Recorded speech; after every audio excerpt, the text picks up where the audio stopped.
Hello, आज का हमारा टॉपिक है नेफ्रॉन। हम ये देखते हैं कि नेफ्रॉन जो है हमारी किडनी की फंक्शनल यूनिट है।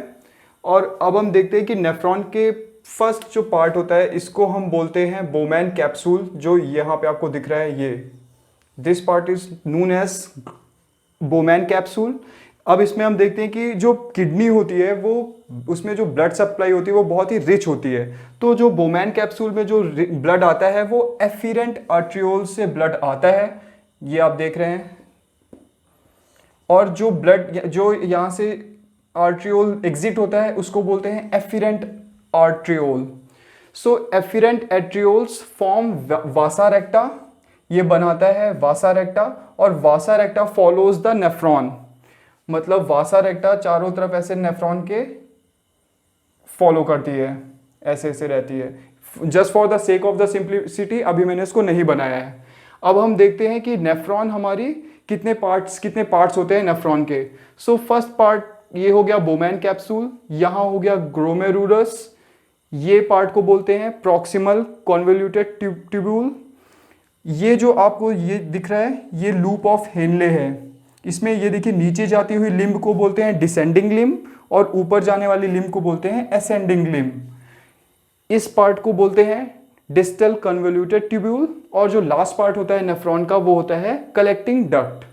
सो बेसिकली अब हम जैसे कि देखते हैं कि जैसे बहुत सारे लोग अल्कोहल पीते हैं तो उसमें उनका बोला जाता है कि उनकी किडनी खराब होती है। उसका रीज़न क्या होता है कि नेफ्रॉन एक ऐसी सेल है जिसमें सेल डिवीज़न नेफ्रॉन सेल नहीं है, मतलब नेफ्रॉन एक ऐसी पार्ट है जिसमें रीजनरेशन नहीं होता है। अगर आपका एक बार नेफ्रॉन फिनिश हो गया तो वो दोबारा रीडेवलपमेंट नहीं होगा। अब हम देखेंगे कि नेफ्रॉन कैसे क्या क्या फंक्शन करते हैं। तो पहला, ये सारे जो फंक्शन है नेफ्रॉन के द्वारा परफॉर्म किए जाते हैं। तो फंक्शन जैसे कि filtration, reabsorption, secretion and excretion, these are the functions that is perform by the nephron.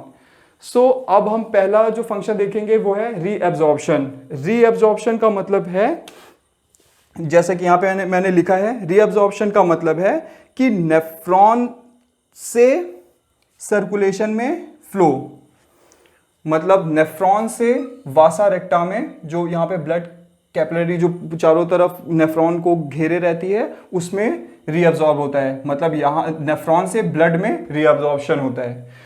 पहला, अब हम प्रॉक्सिमल कन्वोल्यूटेड ट्यूब्यूल में देखेंगे।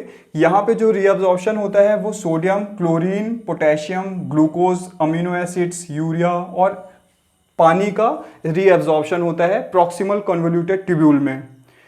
फिर अब हम देखेंगे कि descending limb of loop of Henle में जो रीअब्जॉर्प्शन होता है वो है पानी का।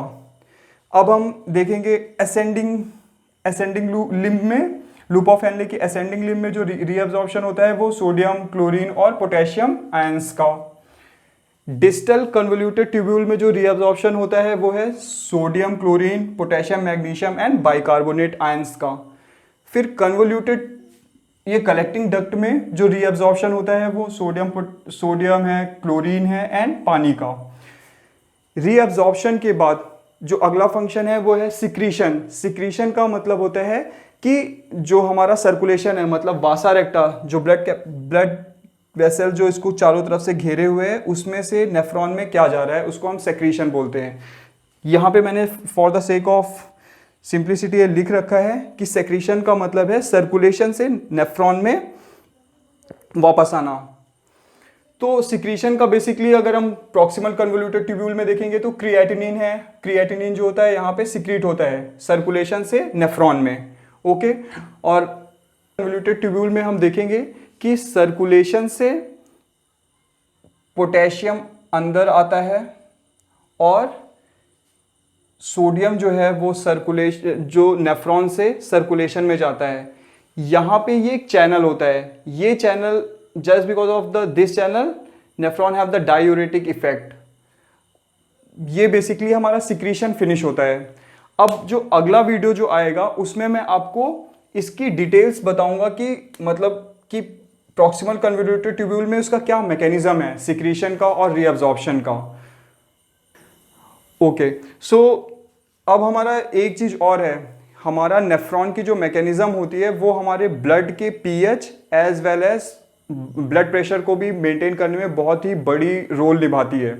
जैसा कि अब आप देख रहे हैं यहाँ पे सोडियम एंड वाटर, इसके फिल्ट्रेशन, रीअब्जॉर्प्शन, ये कंट्रोल करता है बीपी, ब्लड प्रेशर को हमारा कंट्रोल करता है कि नेफ्रॉन हमारा कितना सोडियम और कितना वाटर रीअब्जॉर्ब कर रही है या सिक्रीट कर रही है।